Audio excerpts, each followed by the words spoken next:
कोविड-19 की चौथी लहर की पेशकयासी के दरमियान तेलंगाना हुकूमत एक मरतबा फिर रियासत में मास्क के कानून को नाफिज करने का मंसूबा रखती है। महकमा सेहत के माहिरीन ने इंतबाह देते हुए कहा है कि रियासत में चौथी लहर का इम्कान है। उन्होंने तमाम से ख्वाहिश की है कि वो इस वायरस की रोकथाम के सिलसिले में एहतियाती इक़दाम करें। डॉक्टर्स ने आवाम पर जोर दिया है कि वो मास्क लगाएं, समाजी फासला इख्तियार करें और हाथों को जरासीम से पाक बनाएं। ज़राए ने कहा है कि रियासत में कोविड-19 के 11 नए मुस्बत मामलात सामने आए हैं। रियासती महकमा सेहत ने अहदेदारों को चौकस किया है कि वो तमाम तरह के इक़दाम करें। कोविड-19 के मामलात में दिल्ली में इजाफ़ा होता जा रहा है।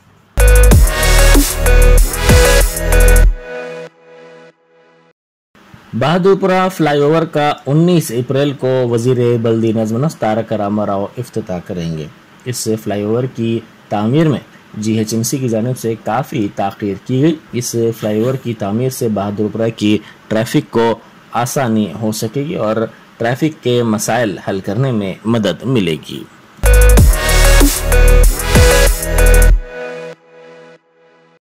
अवामी मसाइल पर YSR तेलंगाना पार्टी की सरबराह YS शर्मिला की यात्रा जारी है। उन्होंने इस मौके पर हुकूमत पर तनकीद करते हुए कहा कि रियासत में सूरत हाल काबिल रहम हो गई है और माजूरीन की ज़िंदगी तो मज़ीद काबिल रहम है। उन्होंने कहा कि इन माजूरीन की हालत देखकर ये पूछा जा सकता है कि क्या KCR वाकई इंसान है। उन्होंने पूछा कि अवाम ने एक मरतबा नहीं बल्कि 2 मरतबा उन्हें कामयाब करवाया, लेकिन KCR ने देहातों की तरक्की के लिए और अवाम की बहबूद के लिए क्या किया है। ఈ రోజు మన రాష్ట్రంలో ఉన్న పరిస్థితులు చాలా దయనీయంగా ఉన్నాయి. పాపం ఈ వికలాంగులు వాళ్ళ జీవితాలను చూస్తే ఇంకా దయనీయంగా ఉన్నాయి. వీళ్ళు వికలాంగులు నిజంగానే వీళ్ళు ఒక అడుగు వేయాలంటే పోరాటం, ఒక రోజు గడవాలంటే పోరాటం, ఒక నెల గడవాలంటే కుటుంబానికి పోరాటం. అట్లాంటిది కనీసం వీళ్ళ గోస కూడా ప్రభుత్వానికి వినిపించడం లేదు అంటే ఇక మీ గోస ప్రభుత్వానికి వినిపిస్తుందా? నిజానికి వీళ్ళ వికలాంగులు లేకపోతే ఈ అన్నట్టు కళ్ళుండి వీళ్ళ కష్టాలు చూడలేని KCR వికలాంగుడా, చెవులుండి వీళ్ళ కష్టాలు వినలేని KCR వికలాంగుడా? అసలు KCR గారు రాను రాను నిజంగానే అనుమానం వస్తుంది, ఆయన నిజంగా మనిషేనా, ఆయనలో ఒక మనసంటూ ఉందా అని. అసలు KCR గారు మనిషేనా, మనిషి జాబితా కిందకే వస్తాడా, మనిషిలాగానే ఆలోచిస్తాడా, లేక ఒక రాజకీయ మృగంలా మాత్రమే ఆలోచిస్తాడా KCR గారు? మీరు ఒకసారి కాదు 2 సార్లు KCR గారిని నమ్మి ఓటేస్తే మీకు ఏం చేశాడు, మీ గ్రామానికి ఏం చేశాడు, మీ కుటుంబానికి ఏం చేశాడు, మీ బిడ్డలకు ఏం చేశాడు? అసలు ఏ వర్గాన్ని మోసం చేయలేదు KCR గారు. రైతు రుణమాఫీ అని రైతుల్ని మోసం చేశాడు, పావులా వడ్డీకే రుణాలు ఇస్తానని మహిళలను మోసం చేశాడు, KG to PG ఉచిత విద్య అని విద్యార్థులను మోసం చేశాడు, ఇంటికో ఉద్యోగం అని నిరుద్యోగులను మోసం చేశాడు, 3000 రూపాయలు ప్రతి నిరుద్యోగికి ప్రతి నెల ఇస్తానని మళ్ళీ మోసం చేశాడు, డబుల్ బెడ్రూమ్ ఇల్లని మోసం చేశాడు, దళిత ముఖ్యమంత్రి అని మోసం చేశాడు, 3 ఎకరాల భూమిని మోసం చేశాడు, పోడు పట్టాలు ఇస్తానని మోసం చేశాడు, మైనారిటీలకు STలకు రిజర్వేషన్ ఇస్తానని మోసం చేశాడు. అసలు KCR గారు మోసం చేయని వర్గం ఇంకా తెలంగాణలో ఏదైనా మిగులుందా? KCR గారి కోసం, ఆయన కుటుంబం కోసం, TRS పార్టీ నాయకుల కోసం మాత్రమే ఈ రోజు తెలంగాణలో ప్రభుత్వం నడుస్తుంది. ఒక్కరికైనా బాధ్యత ఉందా? ఒక్కరికైనా సోయి ఉందా? ఇక్కడ ఎమ్మెల్యే తీసుకున్నా ఆయన కొడుకు ఎట్లాంటి వాడు? కథలుగా చెప్తున్నారు ఊర్లు దాటి వస్తుంటే. అమ్మా మా భూమి గుంజుకున్నాడని ఒకరంటే, అమ్మా మేమేదో సహాయం అడగపోతే మాతో ఉండమన్నాడు, పడుకోమన్నాడు అని ఆడోళ్ళు చెప్తుంటే, అవమానాన్ని తట్టుకోలేక ఏం చేయాలో అర్థం కావటం లేదు అంటుంటే, మొన్న ఒక తమ్ముడు భార్య చచ్చిపోయారు అంటే, అయినా ఈ రోజుటి వరకు కూడా యథేచ్ఛగా స్వేచ్ఛగా తిరుగుతున్నాడు ఆ ఎమ్మెల్యే కొడుకు. ఇదే మరి KCR గారు ఉన్నది ఎందుకు? న్యాయాన్ని కాపాడటం కోసం కాదా? పేదలను రక్షించడం కోసం కాదా?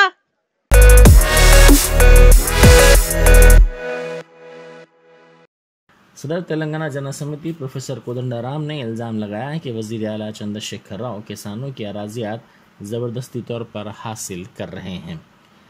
उन्होंने बरहमी का इजहार करते हुए कहा कि करोड़ों रुपए मालियत की अराज़ियात को कम कीमतों पर हासिल किया जा रहा है। उन्होंने संगारेड्डी ज़िले के ज़हीराबाद में टिम्स अराज़ी के मुतासरीन के साथ इजलास मुनक़िद किया।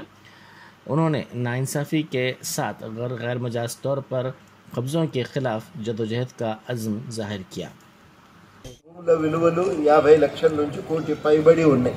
అట్లాంటి స్థలాలను 7-8 లక్షలు చేతిలో పెట్టి బలవంతంగా గుంజుకోవాలనేది ఇవాళ ప్రభుత్వం యొక్క ప్రయత్నం. రైతులకు సంబంధించినటువంటి భూమి మాత్రం గుప్పెడు మంది నాయకుల చేతుల్లోకి వెళ్ళిపోతూ ఉంటుంది. ఇది వాస్తవానికి ఇప్పటి వరకు గవర్నమెంట్ సేకరించిన ఏ సెజ్లో కానీ పారిశ్రామిక వాళ్ళలో కానీ వచ్చిన కంపెనీలు నామమాత్రమే. చాలా తక్కువ స్థాయిలో కంపెనీలు వచ్చినాయి. అట్లాంటి పరిస్థితిని మనం చూస్తుండగా ఇప్పుడేవో వస్తామని మేము అనుకోవటం లేదు. ఇది కేవలము నాయకుల యొక్క భూదాహాన్ని తీర్చడానికి జరుగుతున్న ప్రయత్నం తప్ప ఇది వేరొకటి కాదు. అన్యాయమైన అక్రమమైనటువంటి భూ ఆక్రమణలను, భూములు గుంజుకునే ఈ ప్రయత్నాలను మేము తప్పకుండా అడ్డుకునే ప్రయత్నం చేస్తాం. కోర్టులు ఉన్నాయి, ఇంకా గ్రీన్ ట్రిబ్యునల్లు ఉన్నాయి. అదేవిధంగా ఇంకా ఢిల్లీలో ఉన్నటువంటి వివిధ ప్రభుత్వ శాఖలు ఉన్నాయి. అక్కడ చాలా ఉన్నటువంటి ఏ నియమాలు కూడా ఈ పద్ధతులను అవి అనుమతించట్లేదు. ఇప్పటి వరకు కూడా వాళ్ళు ఎవరు అనుమతి ఇవ్వలేదు. పర్యావరణానికి సంబంధించి ఏం నియమాలు పాటించాలో సూచిస్తూ నివేదికను సమర్పించారు. ఆ నివేదిక ఆధారంగా ఇంకా ఆ పర్యావరణ శాఖ నిర్ణయం తీసుకోవాల్సింది. నిర్ణయం పెండింగ్లో. వెనకటికి మనకు ఆ విష్ణూర్ దేశ్ముఖ్ భూములు ఎట్లా గుంజుకున్నాడో, వెనకటికి జాగీర్దారులు భూములు ఎట్లా గుంజుకున్నారో అట్లా భూములు గుంజుకోవడానికి అలా కేసీఆర్ ప్రభుత్వం చేస్తున్న ఈ కుట్రలను ఎండగడతాం, ఎదిరిస్తాం. తప్పకుండా భూములను కాపాడే ప్రయత్నం మాత్రం మేము అందరం కలిసికట్టుగా చేసి ఇవాళ రైతులకు న్యాయాన్ని చేకూరుస్తామని.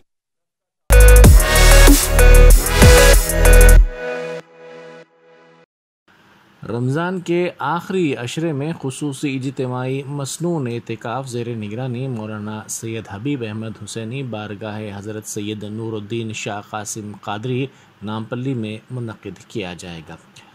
उन्होंने इस सिलसिले में अवाम से अपील की है कि वो फ़ोन नंबर पर रब्त पैदा करते हुए अपनी नशिस्त पक्की कर लें। वस्सलामु अला रसूलिल्लाह व अला आलिहि व सहबिहि व मन वाला, अम्मा बाद। ये अज़ीमुश्शान खुशखबरी है अल्लाह ताला के फ़ज़ल व करम से कि इस रमज़ान में दरगाह शरीफ हज़रत सैयद शाह नूरुद्दीन क़ुमैसी क़ादरी अल-जिलानी रहिमहुल्लाह ताला के इंतज़ामिया की तरफ से यहाँ पर हम नामपल्ली में मस्जिद देवड़ी में इंशाअल्लाह ताला इस मरतबा हम 10 रोज़ा एतिकाफ़ का इंतज़ाम कर रहे हैं। इस रमज़ानुल मुबारक में 10 दिन के एतिकाफ़ का हम इंतज़ाम कर रहे हैं। और जो असल में रमज़ान का मकसद है, रमज़ान जैसा कि ये लफ्ज़ रमज़ से निकला है, इसका मकसद है कि इंसान के अंदर एक तपिश पैदा करना जिसकी वजह से उसकी तरबियत हो, उसके अखलाक में और उसकी रूहानियत में निखार पैदा करना, ये रमज़ान का मकसद है। और इसी मकसद की तकमील के लिए हमारे रसूल अकरम सल्लल्लाहु अलैहि व आलिहि वसल्लम ने रोज़े के अलावा, रोज़ा और तरावीह के अलावा एतिकाफ़ को आपने सुन्नत करार दिया है और ख़ुद सरकार रहे हैं। अल्हम्दुलिल्लाह हम इस मरतबा तकरीबन मस्जिद भर कर 150 आदमी तक के हम एतिकाफ़ का इंतज़ाम कर रहे हैं, जिसमें सुबह और शाम उनको सहरी और इफ्तार का भी इंतज़ाम रहेगा। उसके अलावा जो मेन चीज़ हमारे पास है वो इंशाअल्लाह ताला इनके औलियाउल्लाह के नक्श कदम पर तरीक़त के मुताबिक, जिस तरह से औलियाउल्लाह अमल करते थे उनकी सुन्नत और उनके तरीक़ेकार के मुताबिक इंशाअल्लाह ताला उनके रूहानी तरबियत भी होगी, तसव्वुफ़ के दुरूस होंगे, यहाँ पर कुरान करीम और उसकी तफसीर के दुरूस होंगे, हदीस शरीफ और उसके दर्स होंगे। लोग को कुरान करीम ख़ुद पढ़ना भी सिखाया जाएगा और उसके ट्रांसलेशंस भी याद दिलाए जाएंगे, मुंतखब आयात के ट्रांसलेशंस याद दिलाए जाएंगे। अहादीथ शरीफा, रोज़ एक हदीथ शरीफ याद दिलाएंगे उसके तर्जमे के साथ, एक आयत शरीफा उसके तर्जमे के साथ।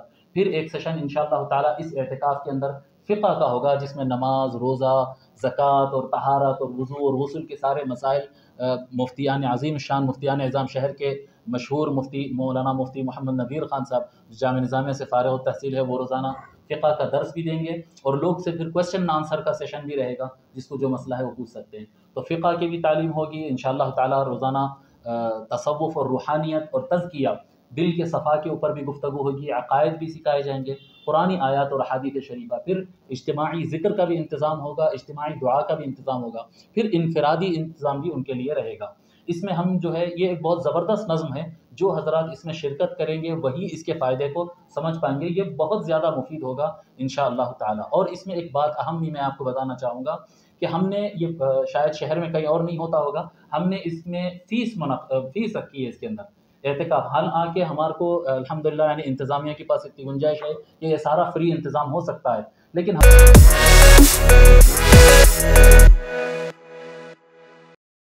रमज़ान मुबारक में इफ्तार के मौके पर अगर दही बड़ा और दाल दस्तरखान पर ना हो तो इफ्तार अधूरा सा महसूस होता है।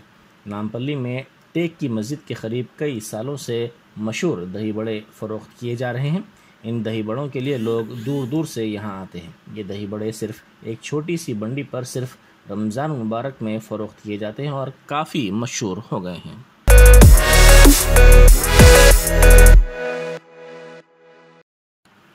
सैयद अहमद मोहिउद्दीन जिलानी अलमारूफ बा नूरी शाह सानी की ज़ेर सरपरस्ती 2 रोज़ा फैज़ान आरिफ तकारीब का आस्ताना नूरी खानखाह नूरिया बंडलागुड़ा चंद्रायन गुट्टा में इनेकाद अमल में लाया गया। महाना फातिहा हज़रत नूरुल मशाइख का भी इनेकाद अमल में आया। बाद नमाज असर तिलावत कुरान पाक हुई, फातिहा क़ौनी की गई।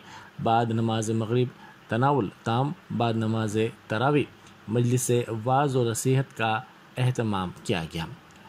हज़रत सैयद मोहम्मद आरिफुद्दीन जिलानी बा सैयद नूरुल्लाह शाह कादरी रहमतुल्लाह अलैह का चहलुम भी हुआ। खलीफा हज़रत नूरी शाह बंडलागुड़ा मुनीरुद्दीन ने मीडिया को तफसीलात से वाकिफ़ करवाया। शरीफ यहाँ पर बंडलागुड़ा हैदराबाद में है। आपने अपनी ज़िंदगी में तरीक़त और तसव्वुफ़ को जैसा तरक्की दी है वैसे ही मुसलमानों के आम मफाद को मलहूज़ रखते हुए उनके लिए दुनियावी तालीम, फ़नी तालीम और जामिया भी आपने यहाँ हैदराबाद में कायम किए। उसके अलावा हिंदुस्तान के दीगर कई मकामात पर भी आपने जामियात, खानखा वगैरह कायम किए हैं। हैदराबाद में जामिया इलाहिया तनूरिया जो तालीम और सनात के नाम से, जिसमें दीन की तालीम भी होती थी, उसके साथ टेक्निकल तालीम भी दी जाती थी। और उसके अलावा आपने 2 हाई स्कूल यहाँ पर कायम किए हैं। उसके अलावा नूरिया अरबिया कॉलेज के नाम से उस्मानिया यूनिवर्सिटी से अफिलिएटेड SSC से MA तक का एक डिग्री कॉलेज भी आपने कायम किया है। आपके विसाल के बाद आपके जानशीन हज़रत सैयद आरिफुद्दीन जिलानी साहब आप ही के नक्शे कदम पर चलते हुए जामिया आरिफिया नूरिया के नाम से एक जामिया यहाँ पर कायम किए हैं। जामिया आरिफिया में दुनिया की तालीम भी होती है, दीन की तालीम भी होती है। कुम जमात से BCom तक की तालीम दी जाती है। अल आरिफ यूनानी हॉस्पिटल के नाम से यहाँ पर कायम किया है। उसके अलावा कई मदारिस, खानखा, जामियात दुनिया भर के कोने कोने में आपने कायम फरमाया है।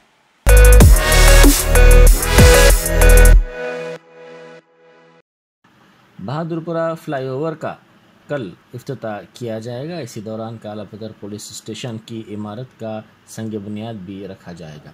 इफ्तिताह से पहले मीरा आलम तालाब के करीब खूबसूरत रंगारंग फव्वारे का ट्रायल किया गया जो नहायत ही खूबसूरत मंजर पेश कर रहा था।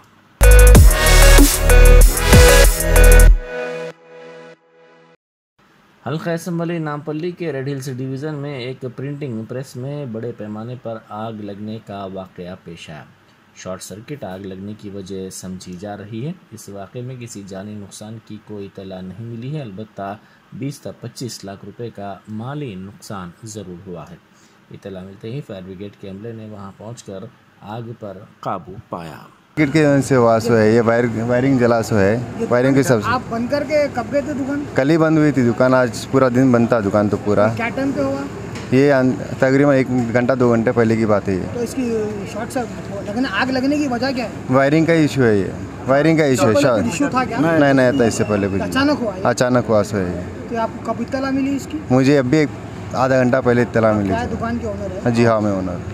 क्या दुकान है आपकी? ये प्रिंटिंग प्रेस है और कटिंग मशीन है, डिजिटल कटिंग मशीन। लेटर क्या बोले? क्या नुकसान हुआ अभी? कुछ मशीनरीज तो पूरे डैमेज हो गए सो है अभी। लैपटॉप कंप्यूटर है। 20-25 लाख का नुकसान हो गया अभी। जानी नुकसान कुछ हुआ किसी को? जानी नुकसान तो किसी को कुछ नहीं हुआ। माली नुकसान हुआ सो है। 20-25 लाख का नुकसान हुआ अभी तक था। ठीक है। अभी गवर्नमेंट कुछ हेल्प कर सकता तो कर सकता गवर्नमेंट। आप क्या है दुकान के? हमारे दोस्त है नो कुछ सर बच्चों की है। आपका क्या नाम है? रघुनाथ सिंह नाम है सर जी। ज़िंदगी भर की कमाई है, इसी पे घर चलता अब पूरा ऐसा हो गया शॉर्ट सर्किट से ही। आगे कुछ सरकारी कुछ इमदाद मिल गई तो बहुत अच्छी बात है। सरकारी मदद चाहते सर। इससे पहले कुछ हुआ था? नहीं, कुछ भी नहीं हुआ सर, कुछ भी नहीं हुआ सर। आज तक कुछ भी नहीं हुआ, ये पहली बार ऐसा शॉर्ट सर्किट हो गया है पूरे। चाह रहे क्या आप अभी गवर्नमेंट से कुछ इमदाद चाहता हूँ सर। माली कितनी आपका नुकसान हुआ अभी दुकान में? करीब गया सर 25 से 30 लाख है सर। 25 से जी हाँ सर। लेटेक्स मशीन के नाम। मशीन तो पूरी डैमेज हो गई सर। मशीन ही चाहिए अपनी 15 लाख की मशीन है वो, printing machine, laser machine 6 lakh रुपए की है। बाकी का कंप्यूटर वो पूरा डैमेज हो गया। सो कंप्यूटर ही 3-4 लाख के कंप्यूटर से पूरे डैमेज हो गए। सो है वही है। ये एग्जैक्ट लोकेशन कहाँ था? ये अपना रेडिस नामपल्ली में आता है, रेडिस में आता है, लकड़िया पुल में आता है, जंग बस्ती में आता है अपना। अच्छा वो तो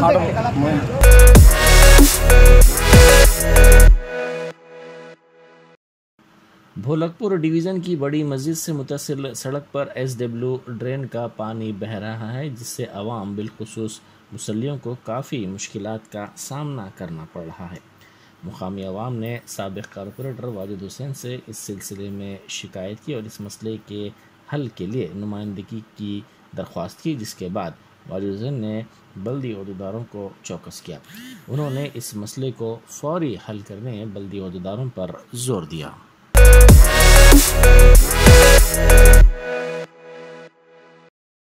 मगरबी गोदावरी ज़िले में स्कूल बस आबपाशी की नहर में गिर गई। इस हादसे के वक्त बस में 40 तलबा सवार थे। ज़िले के यंदा गंदी इलाके में ये हादसा उस वक्त पेश आया जब बस के ड्राइवर ने इसका तवाज़ुन खो दिया और ये बस खुश्क नहर में गिर पड़ी। बच्चों की चीखों की आवाज़ सुनकर मुकामी अफराद वहां पहुंचे और राहत कामों का आगाज़ किया। बाज़ बच्चे इस हादसे में ज़ख्मी भी हो गए।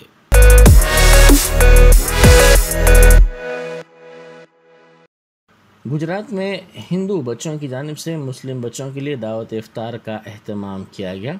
हिंदू बच्चों ने मुस्लिम बच्चों को खजूर खिलाया और उनको रमज़ान की मुबारकबाद पेश की। इन बच्चों ने एक साथ इफ्तार करते हुए मसरत का इजहार किया और कौमी यकजहती का पैगाम दिया। यह मंज़र नहायत ही खूबसूरत मालूम हो रहा था।